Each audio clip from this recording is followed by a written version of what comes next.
All right, here we have a video on how to remove the drive wheel from a 2040 robot. Now, the 2050 and the 2055 and the 1040 and the 1055 are similar in the way that you actually remove the wheel. And I believe the hard part that most people have problems with is actually taking the wheel off. So I'm going to show you how that's done. So the first thing we're going to do is we're going to remove this screw. I'll bring it in close. And these two, okay? That's going to allow us to work a little bit freer, all right?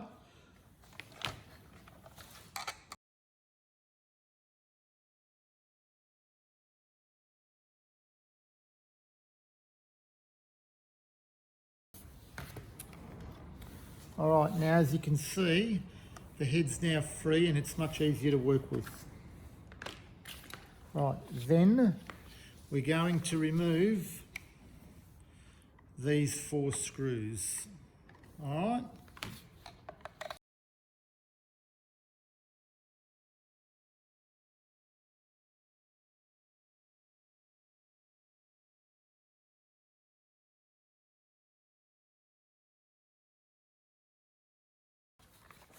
So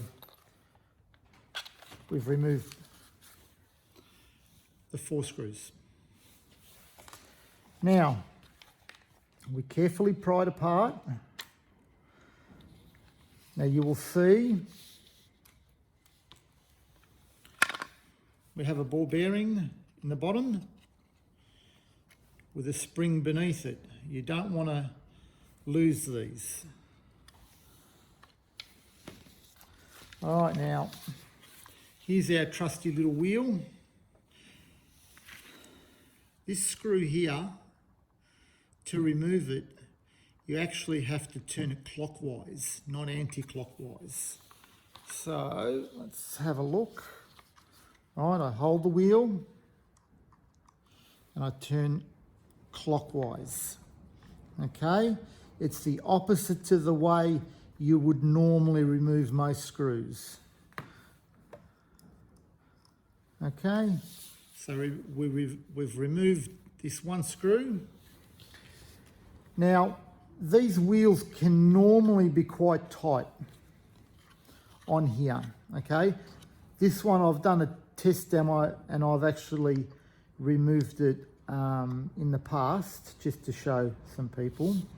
But the easiest way to take this off is to use some forks. Okay, you can put a fork under one end, a fork under the other, and you can lever it out. They can be tight. Now, I actually have a little tool that I made, and that slips underneath, and I simply tighten it with a screwdriver and it pops the wheel off. Now, to replace it, it's a simple matter of reversing the procedure. Now, if you do have any hair that's underneath the wheel, clean it out before you put it all back again, because it can slow the motor down.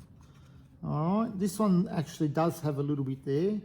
I haven't got a trusty knife. I do have a trusty knife with me.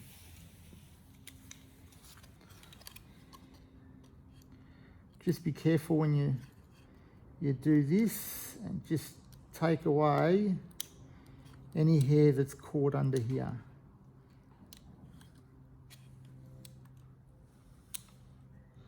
Can be a little bit difficult, but it can be done.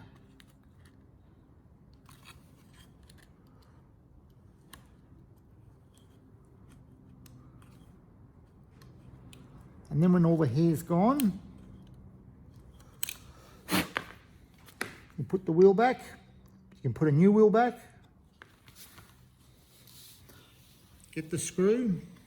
Remember, it's the opposite way. Now you have to put it on anti-clockwise.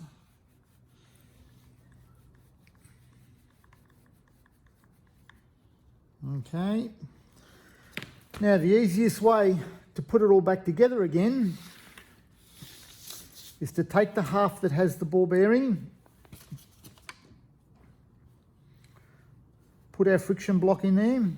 This has been upgraded, by the way. The old version had a spring below here. Okay, it simply sits in there. That's where our spring is. This sits in there. That holds the little ball bearing in. And then we simply place this over the top. We hold it together. We put our 4 screws back in.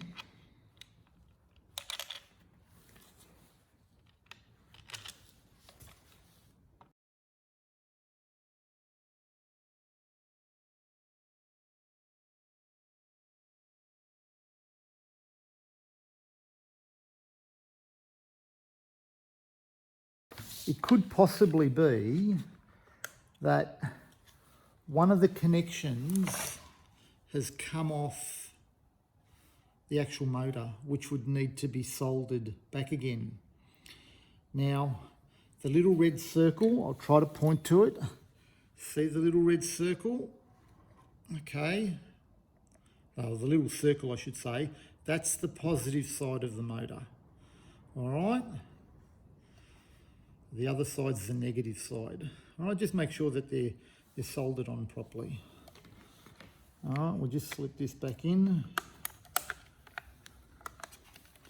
Okay, now make sure you don't lose these 2 little springs. Okay, they just sit in there. All right, I'll try to put them back. Okay, we'll then take our wheel, okay, the one hole on the one side, the other side has 2, the guide for the angle. So that goes in there, and then we can simply put it all back. It's easier if you put this side in first.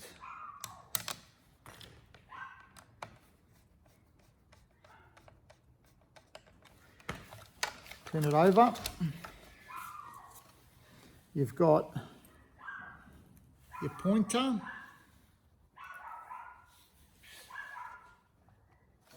Oops, put it in the right hole. It is the right hole.